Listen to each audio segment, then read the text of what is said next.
আসসালামু আলাইকুম, welcome to my channel melody of baking. আজকে আপনাদেরকে দুইটি পদ্ধতিতে খুব সহজভাবে কিভাবে স্যান্ডউইচ তৈরি করতে হয় সেটি দেখাবো। আমি আজকে চিকেন আর এগ স্যান্ডউইচ দুটোই আপনাদের সাথে শেয়ার করব। চলুন তাহলে দেখে নিই।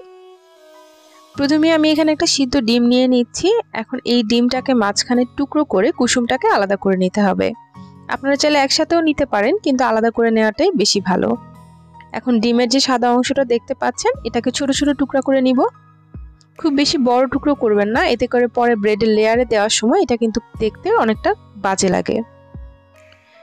আমি এভাবে ছোট করে কেটে নিচ্ছি। এখন ডিমের এই সাদা অংশগুলোকে আমি এক সাইডে সরিয়ে রাখবো। আমি 2 স্লাইস ব্রেড নিয়ে নিয়েছি। ব্রেডের সাইডে যে লাল অংশটা থাকে এটাকে এখন নাইফের সাহায্যে কেটে আলাদা করে নিতে হবে। একটু বড় সাইজের ব্রেড নেওয়ার চেষ্টা করবেন, এতে করে স্যান্ডউইচগুলো দেখতে সুন্দর হয়। যে ডিমের কুসুমটা আলাদা করে নিয়েছিলাম সেটা দিয়ে দিচ্ছি। হাফ টেবিল চামচ দিয়ে দিচ্ছি মেয়োনেজ। এখন এই মেয়োনেজের সাথে ডিমের কুসুমটাকে খুব ভালো করে মিশাতে হবে। সামান্য পরিমাণে গোলমরিচের গুঁড়া দিয়ে দিচ্ছি আর দিয়ে দিচ্ছি লবণ। আবারও খুব ভালো করে আমি এটাকে মিশিয়ে নিচ্ছি।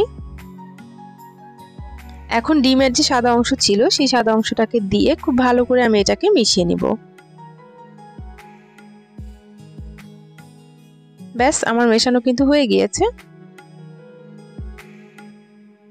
ব্রেডের স্লাইস নিয়ে এখন এই স্লাইসের ভিতরে আমি বাটার মাখিয়ে নিচ্ছি।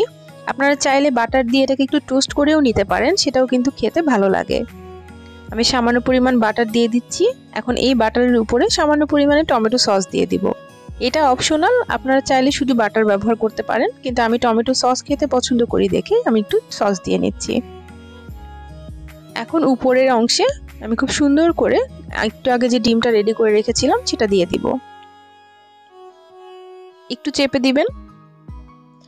উপরের অংশের ব্রেডটা দিয়ে এখন মাঝ বরাবর এটাকে স্লাইস করে নিতে হবে। আমার এগ স্যান্ডউইচ কিন্তু রেডি।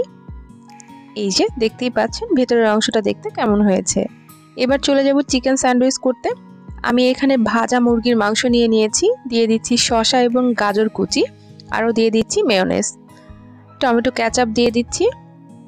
আপনি চাইলে কিন্তু এটাকে ভাজা মুরগিটা না নিয়ে সিদ্ধ করা মুরগিও নিতে পারেন। সামান্য পরিমাণে গোলমরিচের গুঁড়ো দিয়ে এখন খুব ভালো করে এটাকে মিশিয়ে নিতে হবে। শসার পরিমাণ খুব বেশি দিবেন না, এতে করে কিন্তু স্যান্ডউইচের টেস্টটা নষ্ট হয়ে যায়। ব্যাস, আমার মাখিয়ে নেওয়া হয়ে গিয়েছে। এখন ব্রেডের উপরে আমি এখন এটাকে দিয়ে দিব। ভিতরের লেয়ারটা একটু বেশি করে দিবেন, এতে খেতে কিন্তু খুবই মজা হয়। এর উপরে ব্রেডের যে স্লাইসটা আছে সেটা দিয়ে আমি একটু চাপ দিয়ে এটাকে কেটে নিব। ব্যাস, হয়ে গেল আমার চিকেন স্যান্ডউইচ। অনেকেই আছেন চিকেন পছন্দ করেন না বা ডিম পছন্দ করেন না, তাই আমি আপনাদেরকে আজকে দুইটাই দেখালাম। যে যেটা পছন্দ করেন সেটাই কিন্তু বানিয়ে নিতে পারবেন। আশা করি ভিডিওটি ভালো লেগেছে। ভালো লাগলে প্লিজ আমার চ্যানেলটাকে সাবস্ক্রাইব করবেন। ধন্যবাদ সবাইকে।